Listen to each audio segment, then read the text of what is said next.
Hi, everyone, and welcome to She Said, She Said. I'm Laura Cox Kaplan. My special guest today is the amazing Janine Turner. Janine is an Emmy-nominated actress, a poet, a singer, an author. She is the host of a radio show as well as a terrific podcast. She's an amazing human being. She's also the co-founder of an organization called Constituting America, and she's working to spread the word about the importance of civics education. We're going to talk about that, but we're also going to talk about Janine's tremendous faith and overcoming adversity, how that was a very important component of her recovery. And I think it's such an appropriate conversation to have right now. Janine, welcome to She Said, She Said. It's my pleasure. Thank you. Via Zoom. Here we go. Exactly. Well, I've been such a big fan for such a long, long time. And while I knew you originally as an actress, not personally, but knew of you, but now I admire you even more because of all the amazing things that you're doing to make the world a better place. So thank you for being here today. Well, thank you. And thank you for your wonderful show. It's just terrific. And it's my honor, especially with a fellow Texan. Hook 'em, exactly. So Janine is joining us from her ranch in Texas, in Colleyville, Texas. And we're really delighted to have her here via Zoom. We'll be providing this content both on the She Said, She Said podcast platform, as well as on our new YouTube channel. So it's very exciting. So Janine, I thought a great place to start this conversation, you are involved in so many amazing activities, but because of this moment in time right now, and so many people are hurting and facing real adversity, you have faced real adversity and talked very publicly about your experience, largely with addiction. And I thought this would be a great place to start this conversation to get your thoughts on things that have been helpful to you as you have made this journey. You've been sober for 34 years, right? 33, it'll be 34 on May 28th. Congratulations, that's amazing. Well, as I was joking with you earlier, I claim it now. I just say, yes, it is. Yeah, well, and I don't know if congratulations is the right word, but it's an amazing accomplishment. Well, I find that, I'm 57 and I'll be 58 in December, and I have 33 years, 34 in a couple months.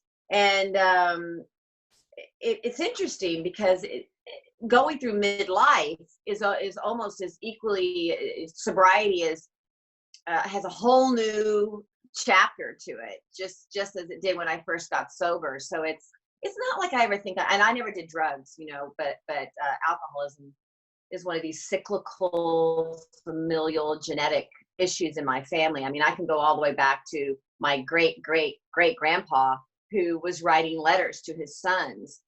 Back in the 1840s, saying, "Boys, stay away from John Barleycorn." He wrote this entire letter and about his withdrawal from it, and how he would see snakes and raccoons on his bed, and the pictures in the painting would change color, become morphed, and people with white coats were waiting. So, it was interesting that he would even say that to his sons. So it goes way, way back. And I got sober very early at age 23, with it's a long story, but I'll tell you one story. I was engaged to be married to Alec Baldwin, which I just always say because people think that's fun. People are always like, Alec! But, I knew him when he was just off a soap opera. I don't even know which one it was. And I was on General Hospital. And, but, he had his own problem with addictions, which is his story to tell, but he started going to a 12-step program. And I had the invitations, I had the dress. We were a month out from the wedding, but alarm bells were going off my head, which I always believe comes from God, where I was thinking, this is not healthy, what's happening here. This is cyclical. This is not right. And he was dealing with his own addiction. I was drinking at the time, but he started a 12-step program. And so then I started going to a 12-step program, which is more Al-Anon based. It was, it's called Coke-Anon because it was about cocaine. I don't even think that exists anymore, but at the time it did. Hollywood, in the 80s. And a couple of years later, I got sober. So I can look at that breakup when we decided not to get married and how tormenting that was for me and how devastating. I mean, when you're in love, and he was my first love, and we were engaged and we had the wedding dress and everything, and then that's torn apart. I wept for a couple of years over Linda Ronstadt's Gershwin album, but then I found sobriety. And so now I can look back at that and say, through that devastation, I found sobriety. So I always think life is like that. Through every dark valley, truly, just like David's psalm says, God is with us. If we stay connected, I think, and I've been through many black holes in my life, and sometimes I deal with, everyone gets overwhelmed sometimes, right? So I think that it's going through those black holes, knowing that God is with me, and that staying true, knowing that the drink is not the answer, because if I were to drink, it would be even worse. It wouldn't solve any problems. And I know that and believe that. And also that if I were to drink, I wouldn't just pick up 34 years later and have one. I'd be right where I left off. And so I know that it's ingrained within me that that's just not the answer, but God is the answer. Yeah. And that's what's so amazing about, a 12-step program, is how it's just based on God, and God is the only cure, which is amazing. What other disease do we have out there? And I firmly believe that alcoholism is genetic and cyclical, and I broke the cycle, which is great. For my daughter now does not drink, and I taught her never to drink since the age of 2, and I explained why to her. And but it's the only disease where God cures it. Well, God can cure any disease, okay? Obviously. There are miracles with health all the time, but I'm saying there's no antibiotic, there's no pill to take with overcoming alcoholism, and in some others cases addiction, but it's focusing on God, and the principles are so humbling, because it's okay, I am powerless. I'm powerless over this, which we can imbue anything we want to over that, whether it's the pandemic or having to be in our homes, or a situation with a loved one, or you fill in your own blank, right? But I am powerless over this. I give it to God. And then there's this whole process where I'm like, okay, what is my responsibility in this? What are my character defects? What am I holding on to that's a resentment? Let me get all this, because they can't keep all that. You can't keep it in your vessel. You can't keep it in your mind. So you go through that process of just writing it out, talking to somebody you trust about it. And then it's a continual inventory every day. At the end of the day, I, humbly ask God to remove my shortcomings. First of all, so, okay, I'll give you these shortcomings. And then it's every day I continue to take my inventory every day. And when I'm wrong, promptly admitting it. So there's just this sense of, it's spiritual enlightenment is what it leads to.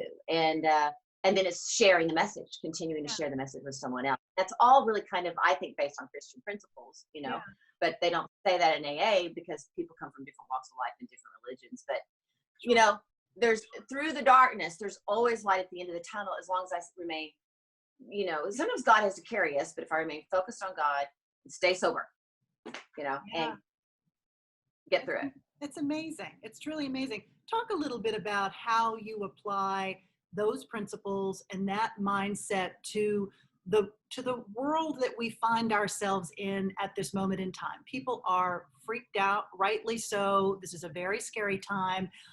What's your advice for how is the best way? I mean, in some respects, people may have gotten away from their faith, or maybe they're not people of faith at all. What's your advice for people like that who may be truly lost in this environment?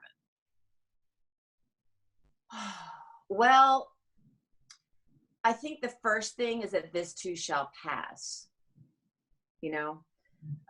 This will pass. I keep telling my daughter, who's a senior in college and is now going to miss her graduation ceremony and the cap and gown and the whole 9 yards, and everything was just abruptly stopped.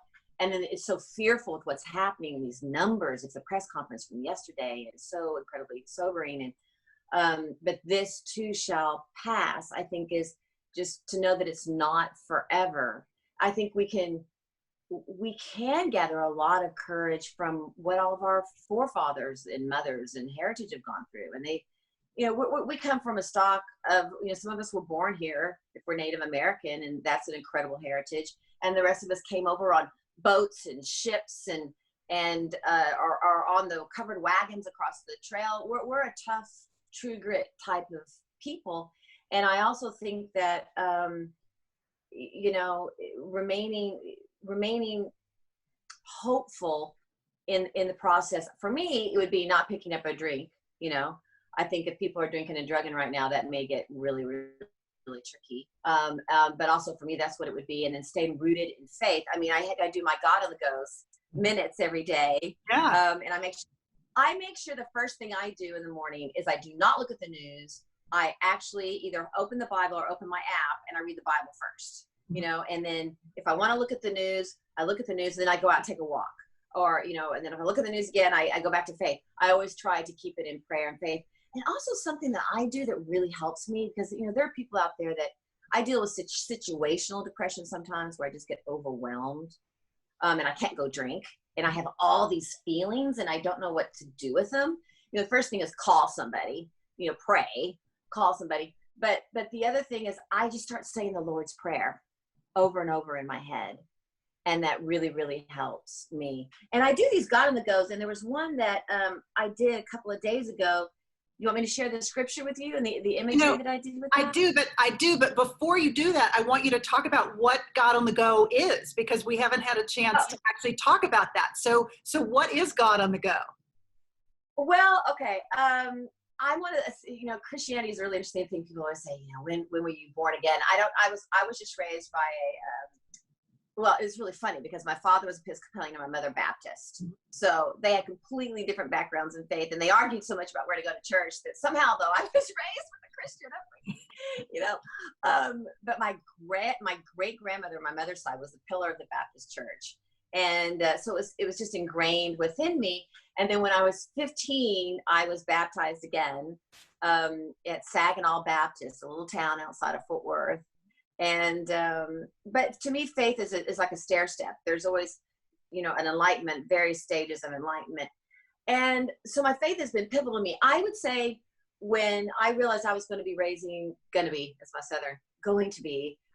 my daughter by myself, that her father just walked, you know, that my faith deepened even more. And I realized, you know, I made a vow to God to be his, and that he would just get us through, you know, not get us through because it's just been a joy with my daughter, but that, you know, we were going to be without him. And so now God became my so-called husband and her father. And so my faith deepened even, you know, I think the more we need God, the deeper our faith becomes. And then it escalated again, I suppose, when 9/11 happened. I found it to be very, very scary. And I started a Bible study, and a friend handed me a life application study Bible. And that really opened it up, because before then I really sort of had King James, you know. So I read the Bible in a year, and that was, I guess, 2002.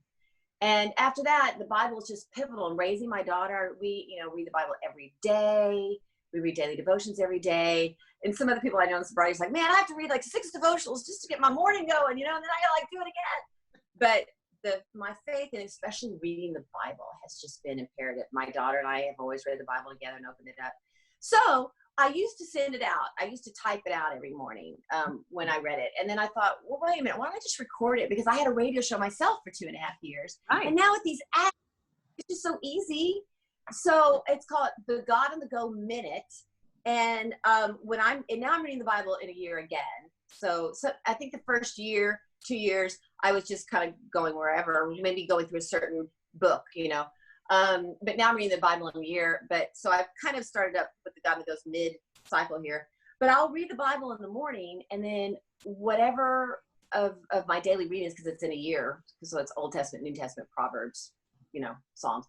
Whatever I feel that God is saying to me, I will underline, and then I just hit record and I say, okay, God, just speak through me. Now, I think in the past 2 months, I'm actually doing a little bit longer than a minute. So it's a little bit more conversational now. So you can hear a little more laughter, a little more, you know, I'll read it again. I'll sort of stream of consciousness. It's maybe about 3 to 5 minutes now, but I just do it every morning. And then I send it out, and it goes on social media. if anyone wants to follow, you can get it via text or via email, or it's on my social media, my Facebook, Twitter, Instagram, and it's all Janine Turner. Yeah. Jani. I think you can download it on iTunes or anywhere that you get your podcast as well, right? Yeah, it's on all that, Yeah. it confuses me. But that's what I do. I just record it every morning. And I find that lately they've been a lot about the pandemic and how to cope with that. Yeah, no, they're terrific. And, again, everybody, people listening will have different points of view about all of this, but I think there's great comfort in understanding that you're part of something that's bigger than yourself. And you really do a nice job of encapsulating that. It's done in a very beautiful way. So I encourage folks to check that out, especially right now. I think it can be very powerful. Well, everyone has different faiths. And so I just share it, and whoever wants to listen. We have this saying in the 12-step program that says, take what you like and leave the rest. Yeah. So if somebody wants to listen to it. But there was this great quote in Romans 11:36, for from him and through him and to him are all things. And I love that. I think that's become my new sort of motto, is that everything I do in my life, I try to be from him, or any gifts I have, any talents I have, any impulse of love or anything of that's godly is from him.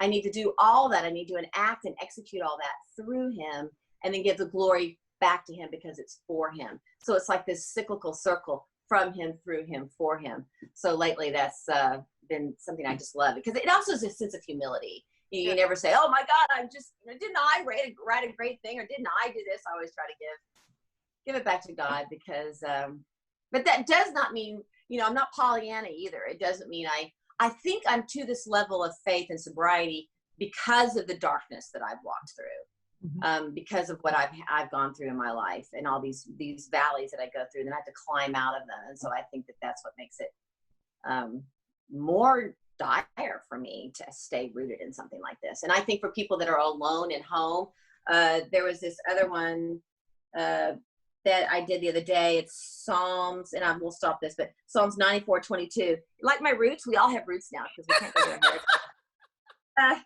But I'm bending over, very conscientious of my 2-inch roots. When I was on the Zoom, you look at all the blondes have roots. I'm like, okay, no.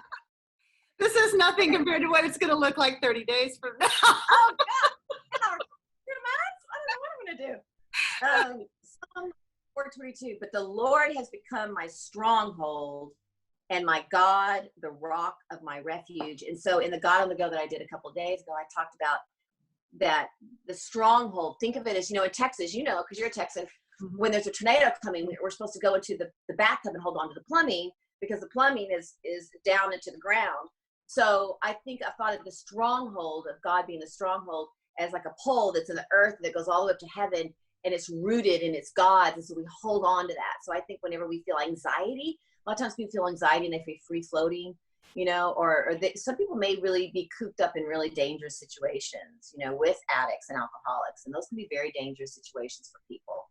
And just to hold on to that pole, that stronghold. And when my daughter listened to it, she liked the rock as my refuge, because we can think of a rock that's sturdy, or a cave that we're in that encompasses us and protects us. So, I think things like that may help people get through it. And as far as when people are having to deal with the death of the situation, the one I did today, I believe, is on timelessness, and about how there is no time with God, and God is eternal. And I lost my father in 2014, and talk about another big challenge. I was very close with my father, and I didn't get to say goodbye.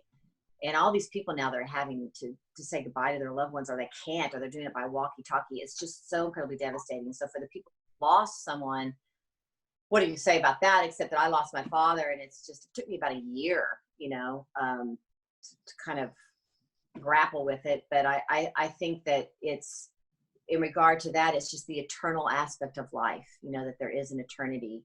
And I certainly felt my father greatly after he passed.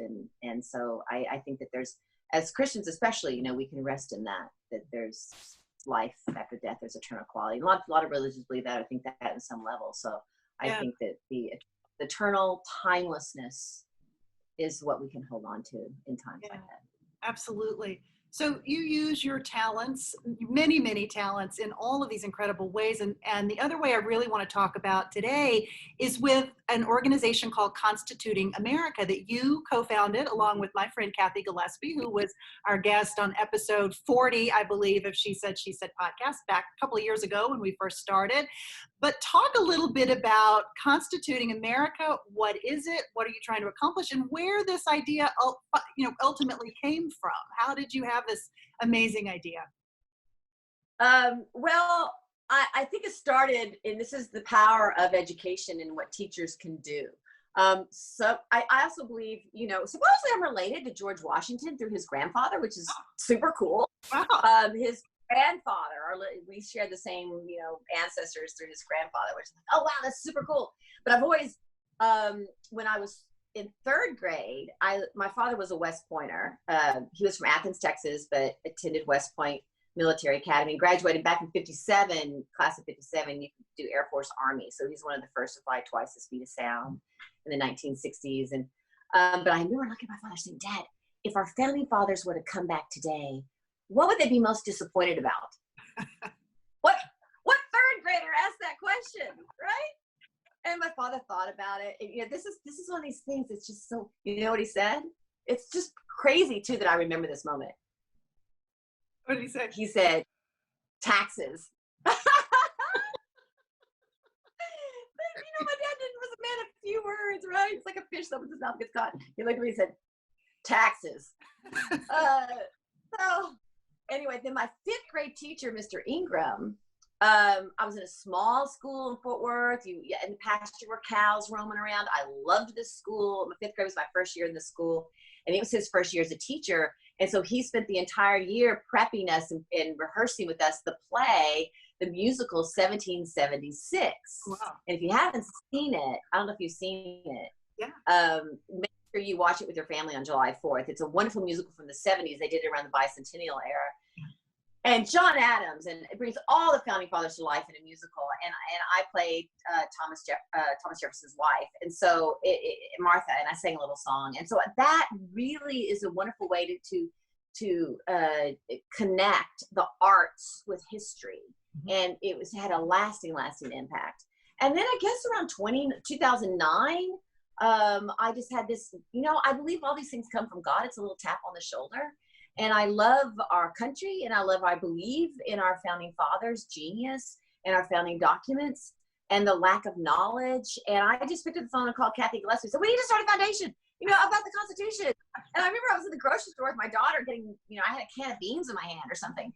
And, God bless Kathy Gillespie, because we did it. And within the first 3 months, we had launched a 90-day study for adults to learn about the documents, breaking it down line by line. I can't forget what first one wasn't exactly. Anyway, we did a 90-day study. We had a contest that we launched with the arts, poetry, artwork, short film, songs, PSA, all this.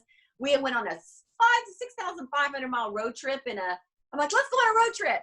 Okay. Next thing you know, we're on this road trip in this dilapidated trailer, whatever, RV that with the refrigerator door kept falling off. And we went to every state from California, zigzagging around up to New York to interview these winners and we had a documentary in the schools by September 17th, which is Constitution Day. So it's just been a ride since then, 10 years. And what I say about Kathy Gillespie is, an eagle, it takes a left wing and a right wing to fly. And I always joke that I have all these ideas, and without Kathy, I would just be flapping my wing, and I wouldn't be able to fly. And so Kathy's great, and she's the great administrator and brings these, I call it, with all these ideas, and it just wouldn't be happening without Kathy. So we're a great team. We're best friends. We're like soul sisters, and it's been a wild ride. But when we get together with these kids, these winners, and now we're doing Zooms. This is coming out of, I used to give speeches, I still will, but I give speeches into schools. But now with Zoom, we're just inviting people all over the country to come join. And, on Mondays, I'm teaching what I teach the kids about empowering them. The Constitution empowers them, which we can get to in a minute, which I really would love to talk about. But then now I'm bringing the kids in, And they're talking, two of our ambassadors, the National Youth Director and one of our ambassadors, are 16 years old.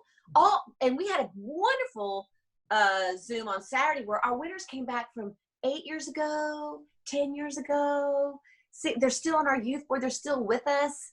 And all these kids were talking about, how they won the contest and how it's changed their lives and how they're still with us. So now I'm bringing the kids and students to actually be a part of this. And yesterday we talked about the pandemic and the Constitution. Every Monday I'm actually going to give the quiz, which talks about the Constitution, how it empowers you.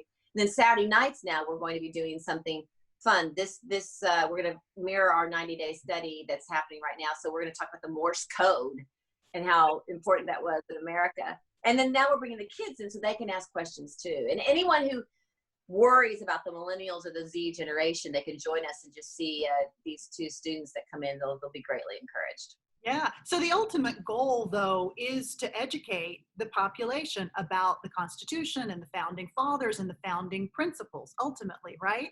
Why was this something that so struck you, that the need was there? Obviously the need is there, but what was it? Like you mentioned God tapping you on the shoulder, but was there a moment or an experience or something that you saw that really was like, oh my gosh, I have to do something about this? Well, I read the book, The 5,000-Year Leap, but I currently can't remember a thing about it. So I don't remember what it was. But I pulled it up and read it. There was something in The 5,000-Year Leap. I don't know what it was. But I also think that, we're not teaching. What the Constitution does is it protects our rights and that we're born with. And I think that what happens is in the classroom today, they are so overwhelmed with TOS tests and things they have to teach them that they don't have time, or they're up against this sort of political factor where they feel that it's not hip and cool. They're swimming upstream. The Constitution is something a lot of people think limits them and they don't like it anymore. And actually what I very firmly believe is that they gave us this foundation. And I always tell the kids, it's like building a house, the foundation's the concrete. And they gave us this concrete with these amazing limits to power. And I'll walk all through this with them, legislative, executive, and judicial. And that with the amendment process, they gave us the ability to build the house, and so with the amendments, we put up the wood and the windows and the roof. And so there's a window where we can change what we don't like, but we don't have to throw the entire thing away. And also I think that if the teachers teach because of time, if they teach it all by rote, or they teach them it's not any good anymore. I mean, law schools, they just crucify it, they just say it's this old thing. And, but actually it empowers people. And that's what I teach these kids, whether they're 5th grade, 6th grade, 7th grade, 8th grade. I've given over 400 of these speeches now. I say, I'm going to empower you. The government isn't something that just happens up there in Washington, D.C. It's something that you could do right now. And I talk about the tools in their toolbox, which is the First Amendment. And so I said, instead of running to the street going, and people interview, why are you here? I don't know, everybody else is here, yeah. And I teach them to start with a petition. And I actually had the kids ask them what they want to change in their neighborhood. And it's really interesting. Kids will say, too many potholes, it's too dark, they shouldn't be smoking pot on the street, we need a swimming pool, there's too much violence, they're stealing out of our cars.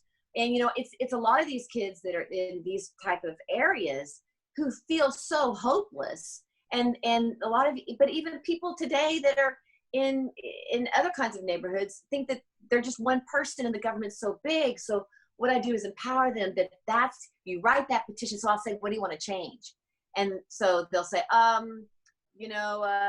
this too much theft, too much stealing, or I want a community pool, that we don't have to pay $20 to go to. And so I teach them how to write a petition, then to use their speech to talk about it, then to call the press to get more info about it, then to plan their assembly so they're orderly. It's not mob passion. It's because we're a nation of laws. And then I teach them how to call their representative in their area, that they can't even get to the president. And in closing, I also teach them that everyone wants to vote for the president every 4 years, male, female, Democrat, whatever. But the president, he or she, is not this powerful figure, and yet millions show up for that, but they don't show up for the representatives every 2 years. And that's the person they can actually talk to that's there for them. So that teaches them about government being right there in their neighborhood. It's just a fantastic thing. I love it. Yeah, Really. no, it's amazing. And you have such tremendous creativity in terms of the types of ways in which you're engaging these kids. So there's songs and poetry, which I know is a big love, has historically been a big love of yours. And it's also National, what is it, National Poetry Month this month, I think, starting today. Did you know that? Yeah. But poetry and song, and they act them out, and they do PSAs, and there's all these interesting things that you're clearly bringing this creativity that you have assembled over your lifetime because you've been engaged in the creative arts in all these different ways. I think is so magical. It's such an interesting way of presenting subject matter that I think sometimes kids say, oh, well, that's boring. It's not. It's the opposite of boring, and it's so incredibly important.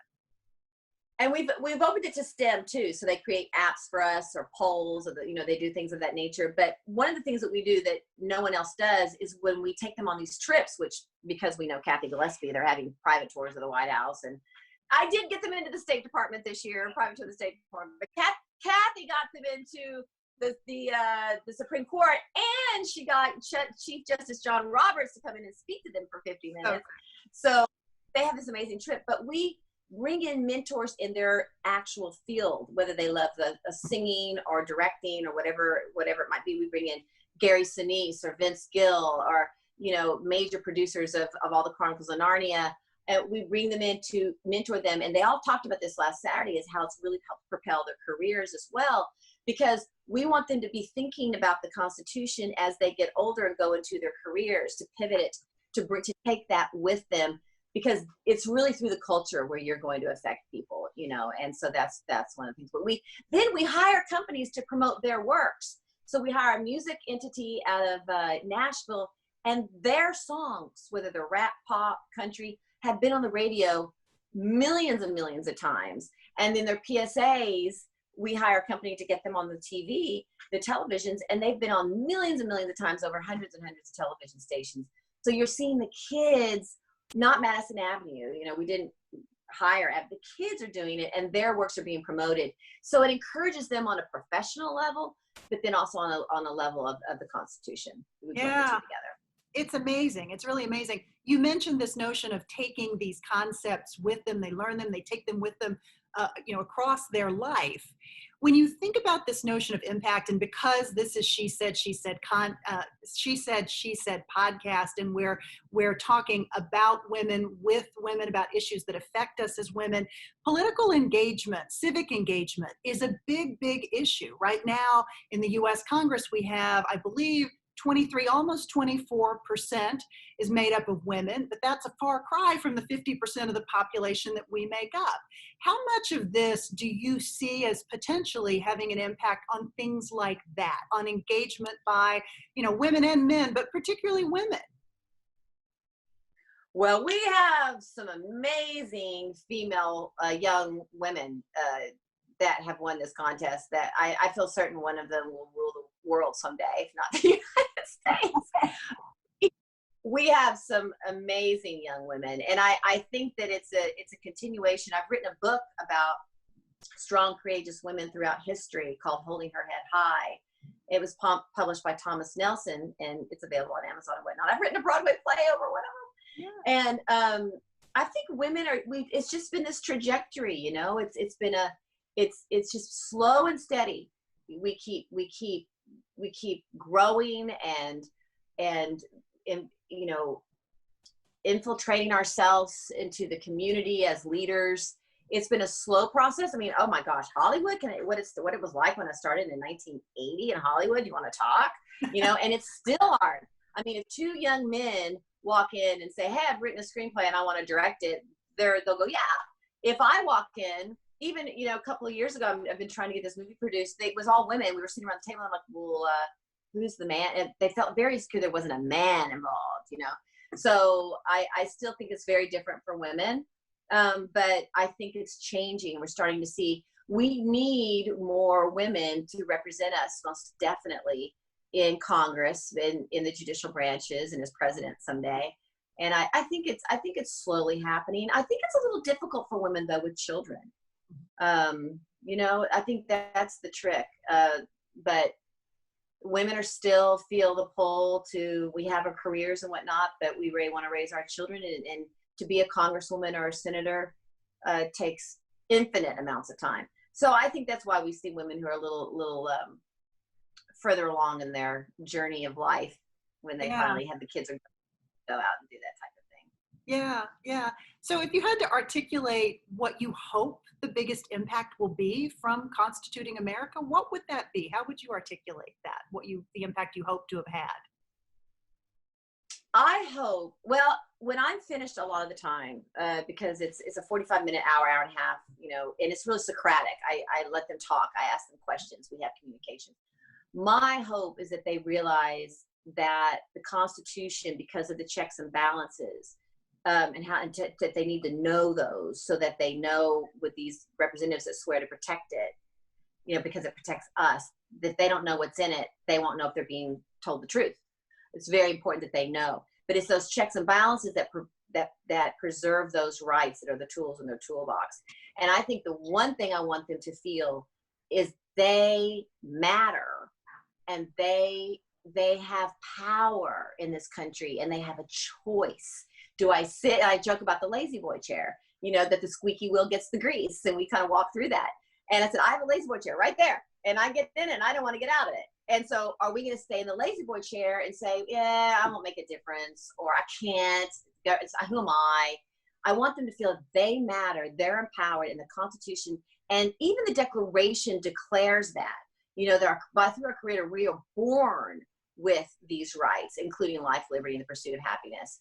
And Abraham Lincoln said that was the golden apple right there, and the Constitution just protects that. So my hope is they realize that they're important, that the government isn't so big that they still can't create a movement to start to change something. It still is we the people, if we know how to utilize it and work it.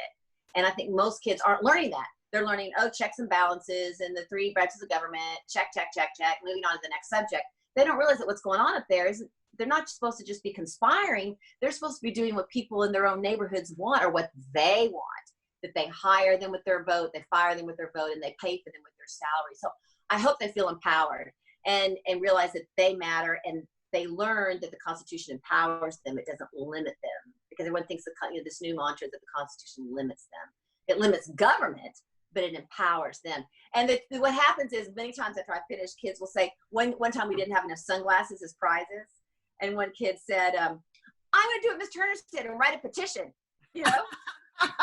That's great. And then that happened in another class. They were talking about some heavy topic, and the next day they said, well, I'm going to do what Ms. Turner says and write a petition. So that's what I hope. And then they'll teach it to their friends, and they'll teach it to their children, and we keep it very nonpartisan, completely nonpartisan, because it didn't exist when the Constitution was written. George Washington felt the party system could be the demise of America, because people will care more about their party than about being an American. And, we have our passions. We don't have to give those up. But I talk with the kids about finding the 5% where they can start a conversation with someone by just finding where they agree on that 5%, that's what America's all about. We come from all these different cultures all over the world. We started, we talked about that earlier. We have Native Americans here, but we migrated for all over. So why do we expect everybody to think the same? But we're in this stage of mind where if you don't think exactly the way I think, then you're just wrong. And you need to think the way I think. But if we're from all these different countries and cultures, why do we think that? But the great thing about America is the common ground that we're able to find for the better purpose, which is, I think, what we're doing right now to come full circle with this pandemic. I think people are putting a lid on the politics. They're wanting to say things, but they're really not. They're realizing that it's about love and hope and coming together. And that's truly the great American spirit right there. Yeah, you're doing so much to make the world a better place, and to help people understand better about the founding and why these principles are so important. So really appreciate it. Before I let you go, we ask everyone who comes on, she said, for a single piece of advice, or maybe it's a life hack or a mantra, something that you tell yourself. If you had to boil it down to one thing that's kind of your North Star, what would that be? Oh my gosh. Well, first would be this plaque. Hang on, I'll show you. This was from my great-grandmother. who was the pillar of the Baptist church. See it? It's actually broken so many times. And I would go to her house and she would say, everybody take something, take something. And this is a yellow rose of Texas, because she was in Texas. But it says, Jesus said, I will never leave thee nor forsake thee. So, that God is always with us, I think is, I think it would be in the, whatever I can't remember exactly where the scripture comes from, but essentially I think God says, my purpose will be fulfilled through you. And so my daughter and I would always pray and say, God, I hope that we accomplish your purpose and succeed in the things for which you sent us. So I would say that I fail at this every day. I fail every day. But I just pick myself back up and try not to beat myself up for it and keep trying and saying, okay, what is my purpose? Why am I here? And may I accomplish the purpose of why God sent me? And to try to keep that communication open so I can hear what he's trying to tell me. Yeah, it's beautiful. Janine, thank you so much. I really appreciate for it. what you're doing. Thank you for your show. Good for you. Thank you. She said, that's wonderful. A mouthful. Great. She said, I had this, here I'm an actress, but when I was in first grade, I had a hard time pronouncing my SHs, like ship. So I would say sip instead of ship. My parents freaked out. Oh my God. So I was in a speech class for one day. She taught me how to go shh, so I go shh. But still, if I get a lot of SHs, I have a problem. She said. Don't ask me to say that. Oh, this has been so great. I really appreciate you doing this and fitting us in. It's lovely to meet you virtually. Nice to meet you virtually too. Thank God for modern communication. I know. Well, hopefully I'll see you the next time you're able to come to Washington and see Kathy. I would love that. That would be fun. And once again, I'm going to give a shout out to Kathy, because every project that I do with my life, if it were not for Kathy, it would just be sort of wallowing around hoping to get done. She is an amazing, amazing spirit and friend and co-president. It's just wonderful. A real blessing in my life is Kathy Gillespie. Yeah, she's a good human, as we like to say. She's really the best. Yes. And her husband. Yes. We love Ed as well. Yes. Great people. So, all right. Thank you so much. To learn more about Janine Turner, check out the show notes for this episode, episode 95. I'll include links to Constituting America, as well as to Janine's terrific podcast, God on the Go. As always, folks, thanks so much for listening and for being part of this growing and vibrant She Said community. I really appreciate it. I love hearing from you and hope you'll continue to send your feedback and your thoughts. Until then, be safe and be well and take good care of yourself.